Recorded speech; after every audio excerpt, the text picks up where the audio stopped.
Hello, everyone, and welcome to this recording. As usual, I am making a recording to supplement this week's live lecture in the classroom. I will introduce the extra course reading to you, a chapter from Michael Camille's book, Glorious Visions, Gothic Art. And I will refer to some of the examples that Camille also discusses in the chapter. And in addition, I will take the opportunity to bring in some of the artworks that are included in the main textbook, The Art and Architecture of the Middle Ages, that I feel can be fruitfully explored also by applying Camille's specific perspective on nature and seeing. So let me share my screen for you. Here we go. Michael Camille, he was professor of art history at the University of Chicago in the United States. He died far too early. He was only 44. But before that, he was very prolific. He published extensively. He wrote on book painting, illuminated manuscripts. That was his main specialty, but he also wrote on other subjects. And he was important, he is important, because he belonged to a new generation of art historians with a much more theoretical focus than previous generations. And that was very refreshing and innovative at that time for medieval art historical research. And he was interested in alternative narratives, you could say, the backside of medieval art, if you wish. He wrote about obscene motives, grotesque and comic images in the margins of books. He initiated a queer perspective in medieval art historical research. And that was new and pioneering in the 1990s. So Camille was very important in contributing to the opening up of a whole new field of research, which has been fruitfully explored since then by new generations of art historians.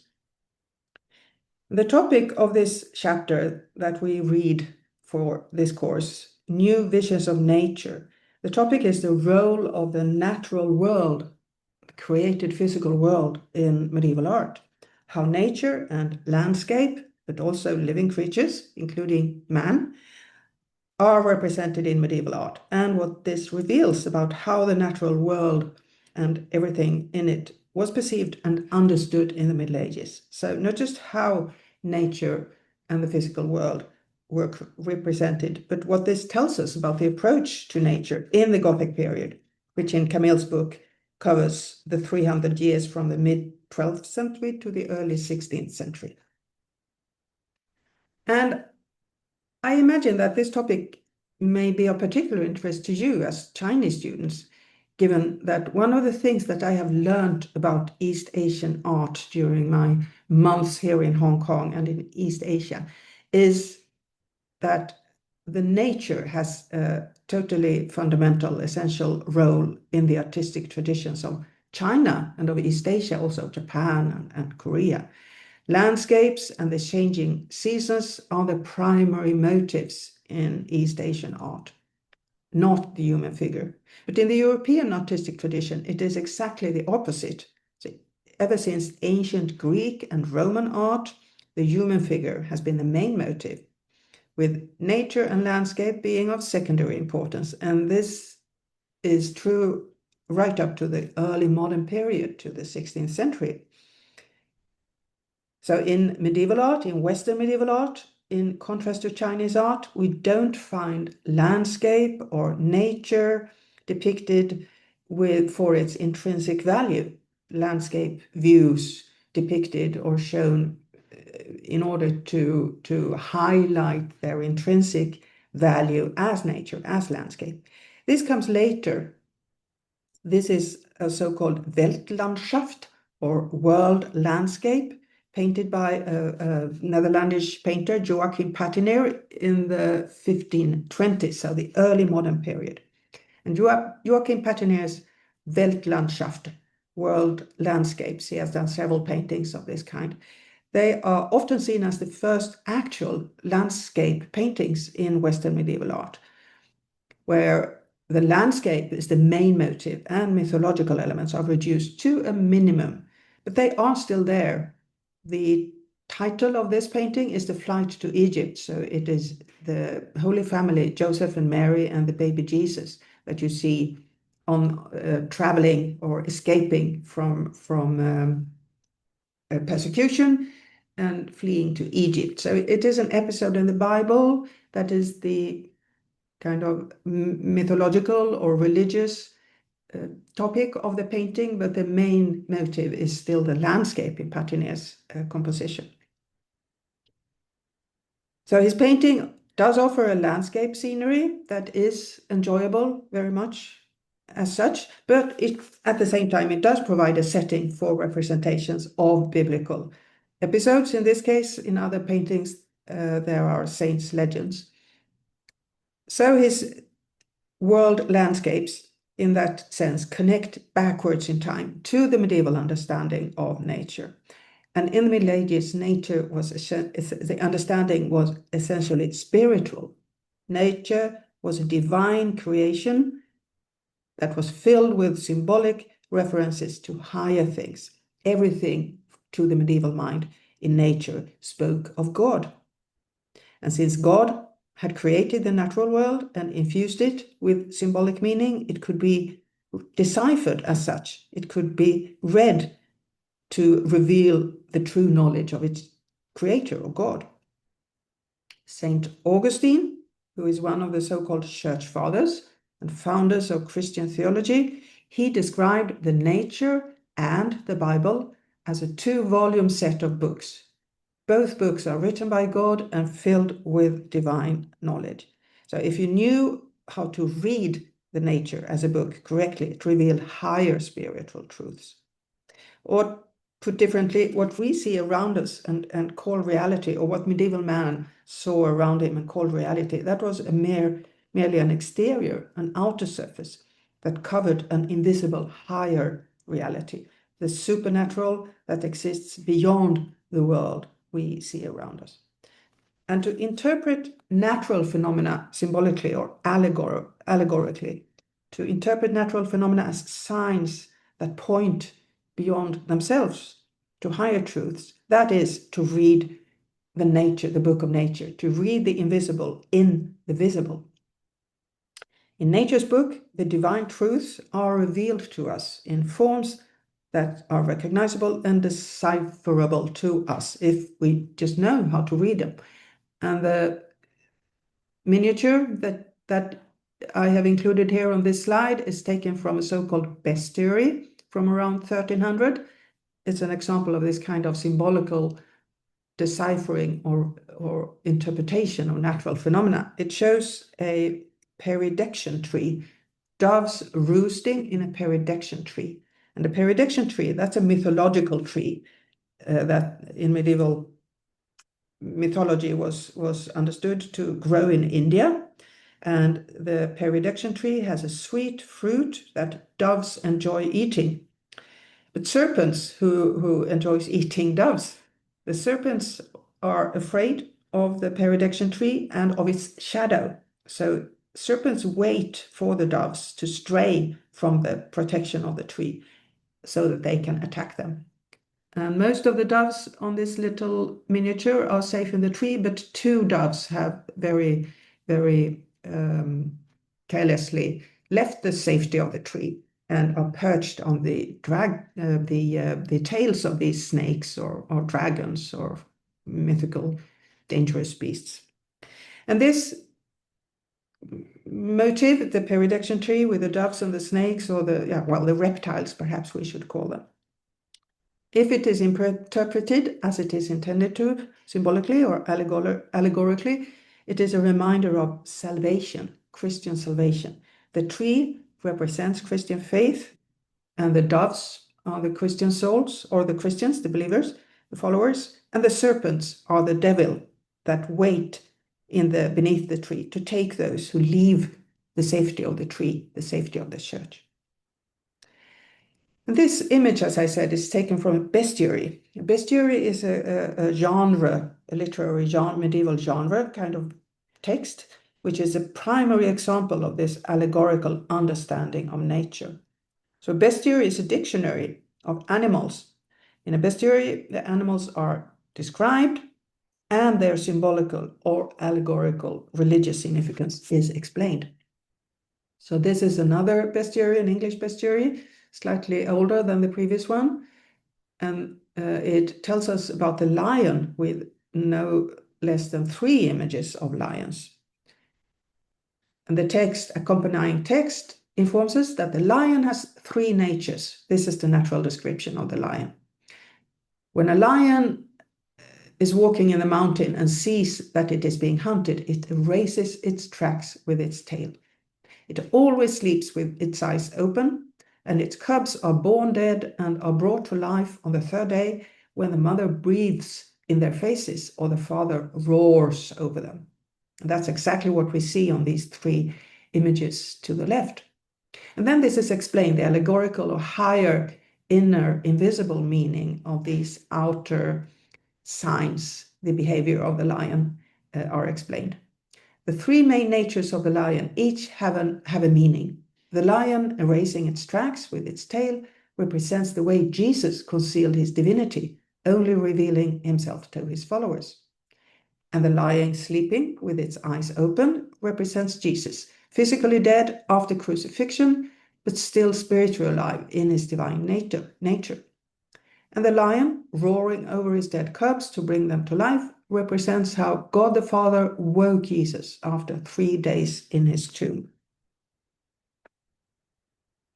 So this is the medieval understanding of nature as a symbolical representation of divine truths.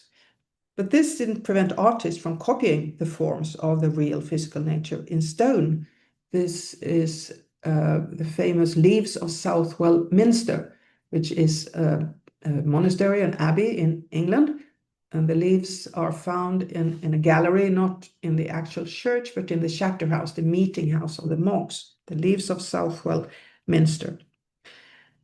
And to make lifelike, true to life imitations of nature, that was in no way, says Michael Camille, in conflict with Christian doctrine that said that nature was a mere symbolical representation of the higher inner truths. Also, the outer physical truth of nature it was perfectly acceptable from a religious, spiritual point of view to represent nature as lifelike as possible in a church setting.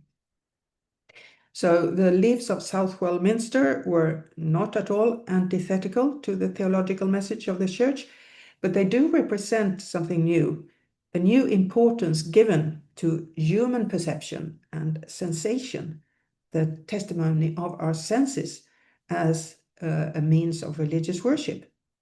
The divine could be experienced not merely as an inner mental or spiritual revelation, but it could also be experienced through the senses, or reached through the senses, through seeing and tasting the sacred host, for instance, the consecrated bread in Mass, or by listening perhaps to the liturgical music, the chants and the singing in the church. When you hear medieval liturgical songs, it can make you think that this must be the voices of angels. It sounds divinely beautiful, the voices that floats under the vaults. That could also be a way of approaching God through hearing these divine sounds of liturgical chanting in the cathedral. And the same in art. In line with this new, for the period, positive, responsive attitude towards the sensorial perception as a dimension of religious experience. The divine mysteries could and were, to an increasing extent, depicted in forms that imitated God's creation, that imitated the nature and the physical world. And Camille, he describes this as a fundamental change in the Gothic period in the attitude toward nature. He says that nature ceased to be a series of symbols, mere symbols of higher truths, and became a series of things. And things, furthermore, that were regarded through the lens of Aristotelian optics. What does he mean by that? This is a reference to a new theory, scientific theory of vision, the Gothic period was also a period when science and exploration of natural phenomena was very much developed at the universities, at the centers of learning in Western Europe, not only in the East Roman Empire and in Islam, where the interest in natural sciences had long since been cultivated, but in the Gothic period from the 12th and 13th century onwards, natural sciences and scientific exploration of the world was increased also in the Western centers of learning, mainly the cathedral schools and above all the universities. That is a new an important feature for this period. And the Greek ancient philosopher Aristotle and his natural book on nature, physics, was an important source here. And as to sight, his theory or his idea of sight was that to see, when the human eye sees something, it's the result of a process where a visible form, such as a flower in my drawing here, the visible form travels from the object, from the flower, through a medium like air to the eye and is received by the eye and stored in the brain. That is the Aristotelian optics that became recognized as a valid theory for sight in the Gothic period. So sight, according to this understanding, is not the result of us, of the human looking at the world, but rather the other way around. It's a result of the visual impression of the world entering the eye and the mind. So this again underlines a new recognition of nature as an active force in man's exploration of the physical world as God's creation. These photos are from Naumburg Cathedral in Germany. And in Naumburg, we find more than 150 original carved, sculpted capitals, column capitals, that are decorated with botanically precisely determinable foliage. So the species of these plants and trees whose leaves are depicted, carved on these capitals, can be botanically determined, examined and defined. And these leaves decorate the capitals and also on the rood screen. And this is, I will in a few seconds show you the entire rood screen. This is a scene on this rood screen. It shows the Last Supper. So the leaves and garlands in Naumburg Cathedral are not merely a festive, pleasant decoration. The garlands run behind the triangular canopies that crown this series of sculpted scenes with the Passion of Christ, from the Last Supper to the far left, and you see a detail of that to the right here on my slide. Christ with the disciples, not all of them, there's not space enough for all of them, but 5 of the disciples surround Christ here at this representation of the Last Supper. And then the events of the Passion, when Christ is captured and interrogated and condemned and taken to Golgotha to be crucified, are shown in the other scenes, running from left to right on this west choir screen. And then in the middle of the opening into the west choir, behind this west choir screen, we see the actual crucifixion, Christ being crucified and surrounded or flanked by the Virgin Mary to the left and the disciple John to the right. So passing into the west chancel or choir meant that you walked directly beneath the outstretched arms of the crucified Christ. So Naumburg Cathedral is unusual but not unique in that it has 2 chancels or 2 choirs, one in the east, the normal direction for a choir and a chancel with the main altar, and then a west choir that was added later. The cathedral as such was built it's a Romanesque structure that was erected in the 11th century, but then this west choir was added in the early 13th century.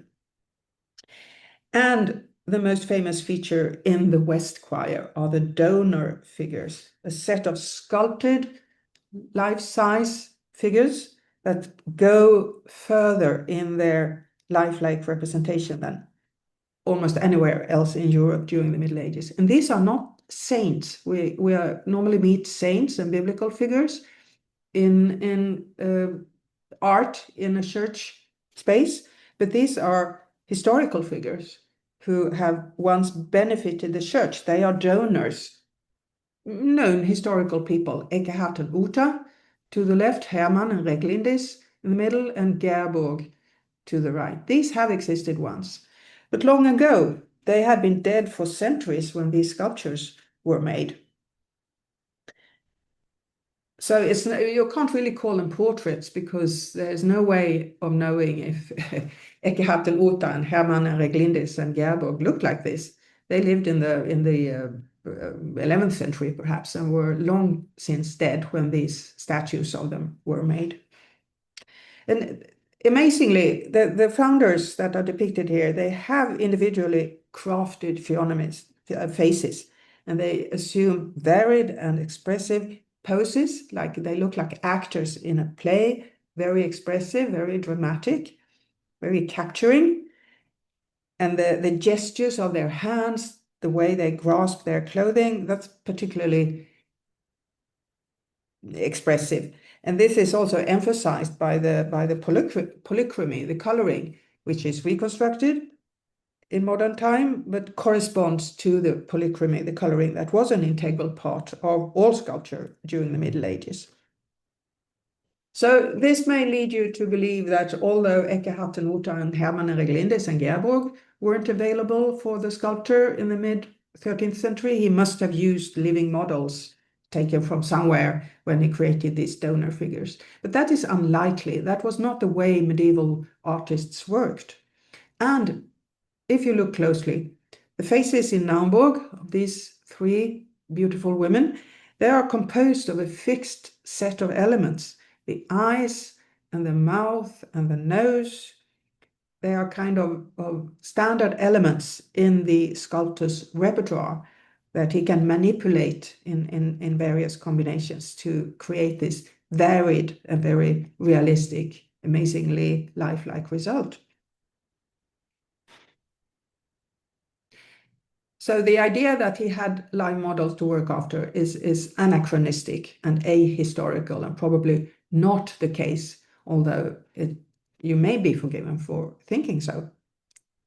And these Naumburg donors are wrapped in voluminous cloaks that fall in heavy folded layers. They are bundled up in voluminous garments, and we see very little of the bodies underneath, in fact. And this underlines the fact that the naked body is rare in medieval art, in contrast very much to antiquity, classical antiquity, and to the Renaissance, where the naked, the nude, idealized human body is the main motive. In medieval art, we rarely see nude figures. It's unusual, and when we do, it is in very specific and almost always negative situations. And the most frequent nude figures are Adam and Eve, which you see two examples of here. A sculpted Adam that used to decorate the west facade of the Notre Dame Cathedral in Paris, and then a painted Eve by Hans Memling, who was a German painter who was active in the mid-15th century. And the main reason for this scarcity of human nakedness in medieval art is the church's, the Christian attitude towards the human body and towards sexuality. So the human body in itself is not necessarily sinful in the view of the church. It can't be sinful because God has created the humans with their bodies. And furthermore, God took human form himself in Christ. And the bread and the wine of the Holy Sacrament are transformed in the consecration at Mass to Christ's flesh and blood. So in a way, Christian religion and Christian worship is very much about the body. And the bodily resurrection at the end of times is a fundamental part of the Christian creed. So the body in itself is not bad or sinful in the Christian understanding. But the attitude of Adam here from Notre Dame explains the ambivalence of the body in Christian understanding. Because Adam, the sculpted Adam here, in contrast to Hermes, to the left of him, the classical Hermes, who freely exposes himself to us, completely at ease in his nakedness. But Adam is not. He looks ashamed and he hides his genitals behind the large leaf. So when he and Eve, according to the Bible, ate the fruit from the tree of knowledge that God had told them not to eat, they suddenly realized that they were naked and they were ashamed, and they tried to shield themselves with leaves, shield their naked bodies, their genitals. Their disobedience when they ate the fruit of knowledge, although they weren't supposed to, that caused the fall of mankind from God's grace. So their bodies are fallen bodies. They are sexual bodies. Their nakedness is sexual. It's awkward. It's laden with guilt. It's a guilty nakedness. And the representation of the body for its own sake, for its own qualities, which is the central theme in ancient classical Greek and Roman art and in Renaissance art, the idealized naked human body as Hermes and Aphrodite's bodies here, Roman copies from Greek originals that were made in the 4th century before the Common Era. This idealized representation of the naked body that is characteristic of classical art, that is avoided in medieval art. Sexually or erotically charged naked bodies occur to a very small extent during the Middle Ages. And when they do, they clearly follow ideals that are different from the classical ones. If you compare Hans Memling's Eve, for instance, to Praxiteles' Aphrodite, it's obvious that the physical ideals in the 15th century are very different from the classical ideas of Greek and Roman and Renaissance.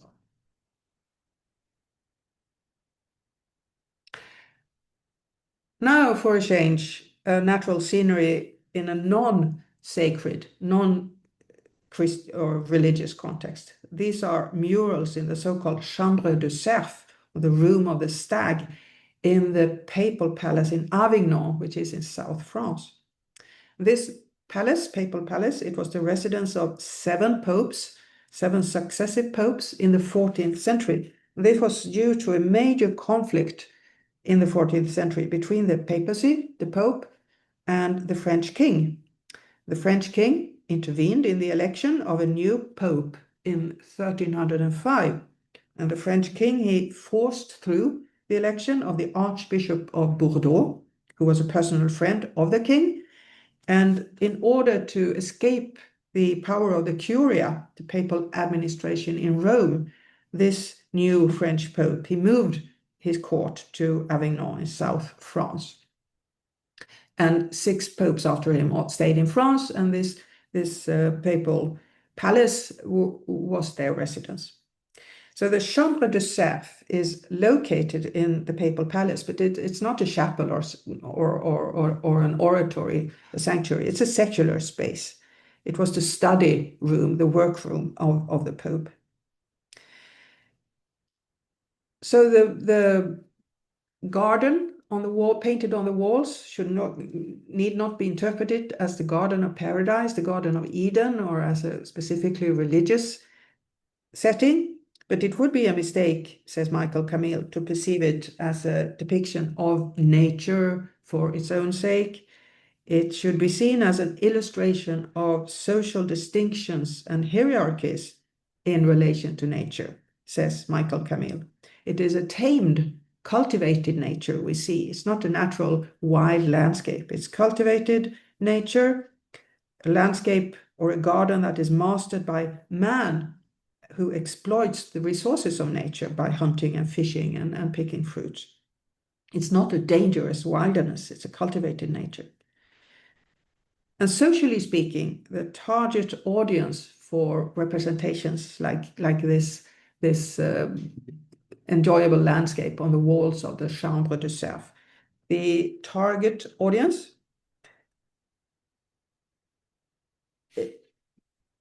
are the upper classes, because it's the upper classes, members of the upper classes, that engages in such pursuits as hunting that you see to the left on the upper photo here. So this social hierarchy of how nature is exploited and used is reflected in these paintings. And the same applies to the very famous miniatures, book paintings in a manuscript called Les Très Richeurs du Duc de Berry, which translates as the very splendid prayer book of the Duke of Berry from the early 15th century. It is the work by three brothers, Paul and Herman and Jean Limbourg. And the Duke of Berry, the commissioner, he was the brother of two rulers, the King of France, Charles V, and also the Duke Philip the Bold of Burgundy. So he belonged to the top circles of his time, and he was one of the greatest art collectors of the period, the Duc de Berry, or the Duke of Berry. He had a library that contained several hundred manuscripts, and one of them, the most famous today, is this Les Très Richeurs du Duc de Berry by the three Limbourg brothers. And you may ask yourself why he collected books. Was it merely a bibliophile artistic interest? It surely was. But art collecting and book collecting and patronage in the 15th century was also a way of manifesting status and social position to the outside world. So collect art and books was a way of showcasing your affiliation with the social elite. Late medieval court culture was a culture when it was all about showing off in public with the greatest possible effect and to practice what is called conspicuous consumption, blatant consumption.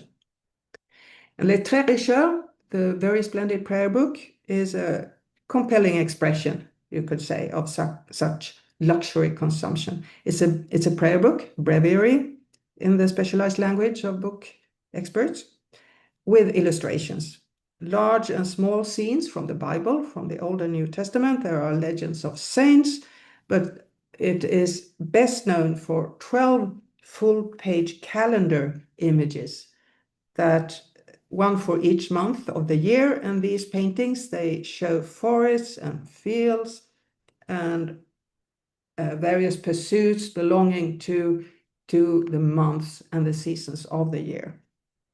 And the backdrop are the various residences, the palaces and castles of the Duke of Berry. And these miniatures, they are detailed and probably fairly realistic depictions of contemporary life. And interestingly, we see not only the leisurely pursuits of the nobility, but also the ordinary people working on the fields, in contrast to the more glamorous activities of the ducal court. So for instance, the miniature belonging to the month of October, we have two men that are plowing and sowing the fields. And the man to the right in the blue tunic, he looks rather ragged. His stockings have holes, and you can even see the imprint from his feet in the ground where he has been walking. So it's really an ambition to represent this scenery as realistically or as close to life as possible. And in the miniature showing the month of August, we have this aristocratic hunting company in the foreground, and then in the background, workers that are taking a bath to cool themselves after harvesting the field. So we have people from all layers, social layers, that are, each doing his or her thing in these paintings. It's not a social critique, not at all. but it shows kind of the physical world with all the activities belonging in it. That was part of the Dux de Bry's reality.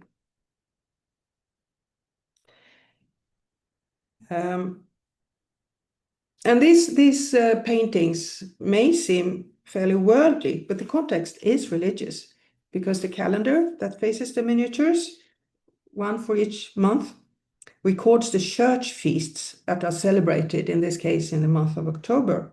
And the name of the day is written in blue or red, depending on the ranking of the feast, how important it is, if it is a major church feast, religious feast, Christian feast, and how many masses that should be sung during this special day.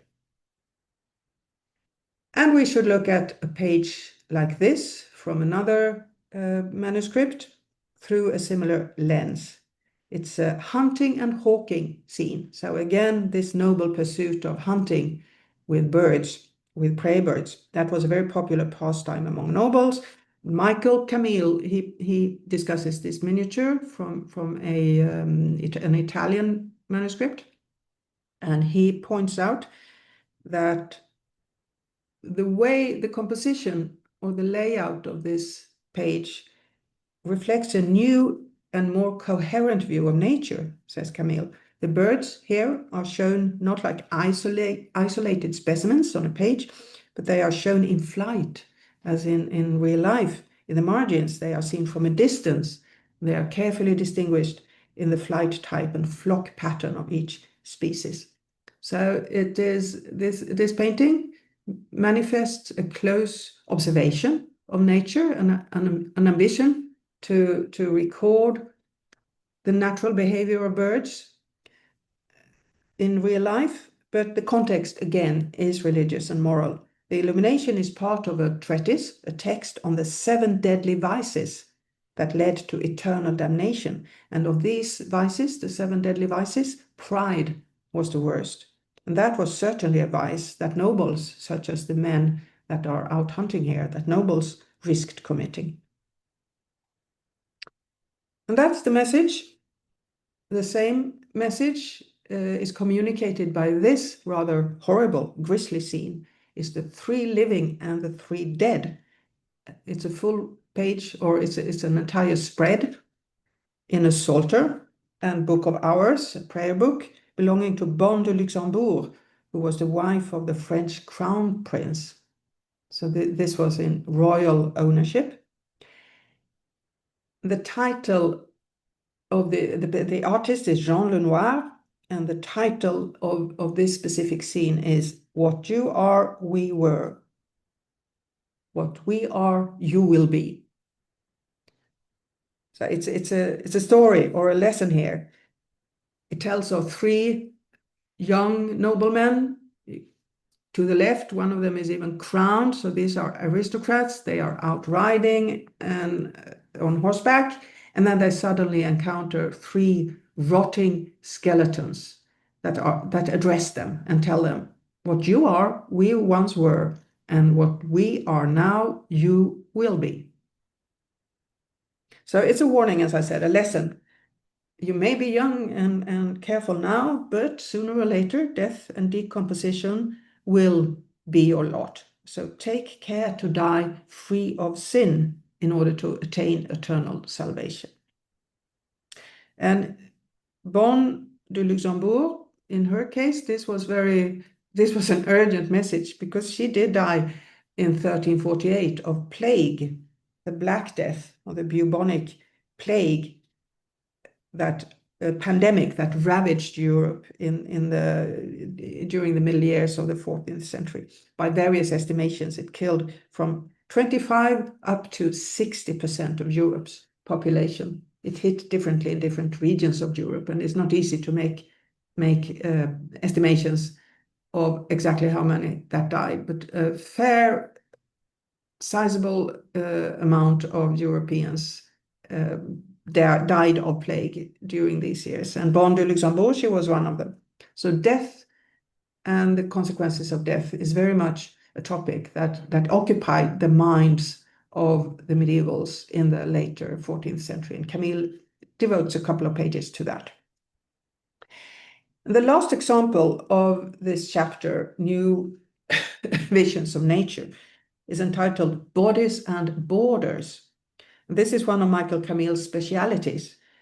The carnivalesque and the grotesque and the obscene, that was also part of the medieval visual world, in addition to the divine and the sacred.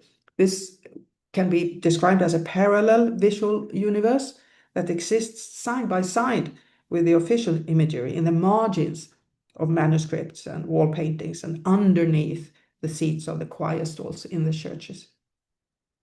The jeering face on the French choir stall to the left on my slide here, it was hidden when the choir stall was in use, when the canons or the monks sat on the seats during Mass or during the prayer services.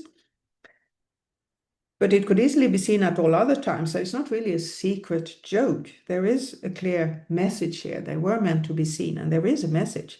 It's not just funny. It is grotesque and funny. You can laugh at it, but it warns you. It warns you of abusing the body that God has created and given us by disfigurating it.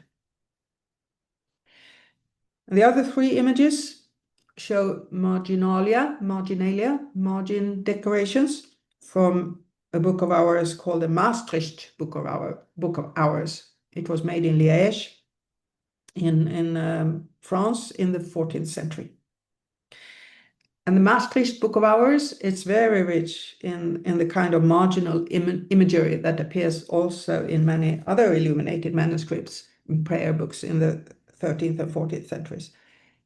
And these marginal sceneries are boisterous, and they are rompy, they are absurd, they are sometimes obscene, and probably also satirical.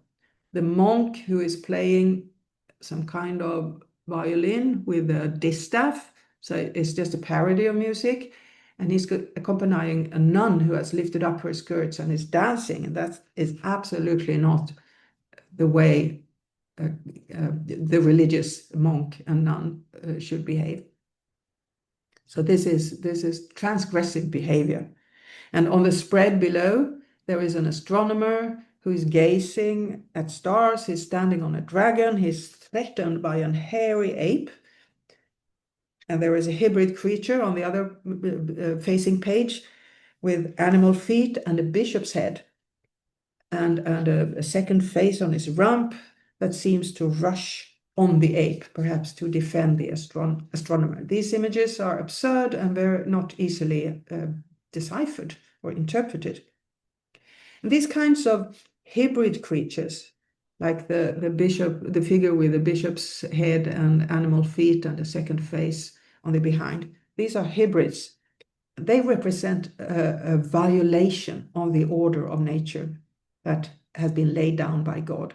God has created all animals, and he has created man in his own likeness. And when man and beast mix and merge in monstrous and unnatural combinations, like we see here, this goes against nature. It's always in a medieval context a sign of sin and immorality. They are very amusing to look at, but it's a dangerous and deceptive pleasure. The beholder should always remind himself that these creatures, they represent a fatal breach, violation of God's order, and the vain and reckless folly that they represent, that is something to avoid at all cost. And my last example, also of border transgressing treatment of bodies, fairly horrific examples are offered by the martyrdoms of saints. This is Saint Barbara, female early Christian saint. Her breasts are cut off, but then they heal miraculously again. And the next day, her naked body is scorched by flaming torches. But this doesn't hurt her. This is the torture that she undergoes because she refuses to renunciate her Christian faith. But look at her serene expression.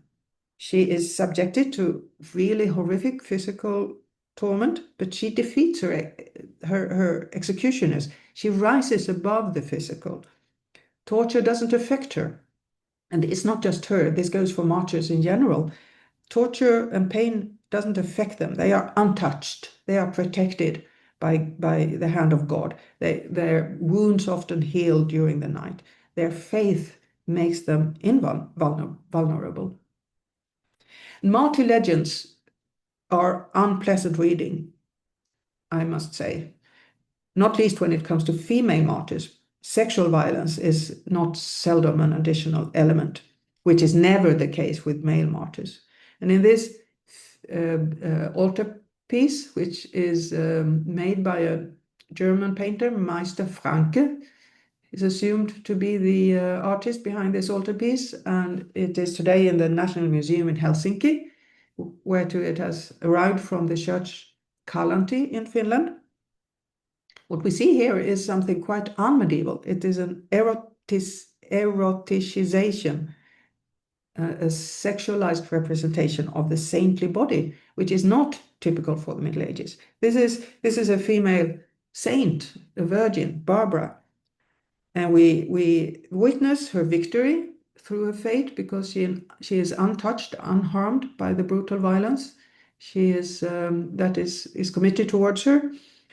But at the same time, the painter does expose her naked body in an erotically charged way to the viewer. And this is not the standard medieval way of representing or depicting saintly bodies. Oh, this has taken too long, 45 minutes. I apologize, but Michael Camille's world is there we go. Michael Camille's world is a very fascinating place to visit, and I hope you will enjoy reading the chapter that I have tried to throw some light on now. So I will now end this recording. Thank you.